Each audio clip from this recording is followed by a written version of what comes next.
قسم ہے قرآن کی جو نصیحت سے پر ہے کہ تم حق پر ہو، مگر جو لوگ کافر ہیں وہ غرور اور مخالفت میں پڑے ہیں۔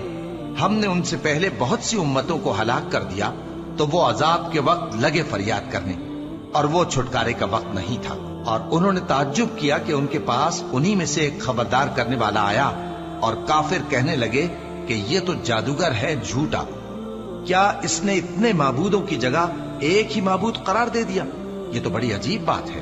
اور ان میں جو معزز تھے وہ چل کھڑے ہوئے اور بولے کہ چلو اور اپنے معبودوں کی پوجا پر قائم رہو، بے شک یہ ایسی بات ہے جس میں کوئی خاص غرض ہے۔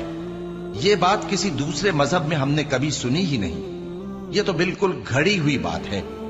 کیا ہم سب میں سے اسی پر نصیحت کی کتاب اتری ہے؟ اصل بات یہ ہے کہ یہ لوگ میری نصیحت کی طرف سے شک میں ہیں، بلکہ انہوں نے ابھی میرے عذاب کا مزہ نہیں چکھا۔ کیا ان کے پاس تمہارے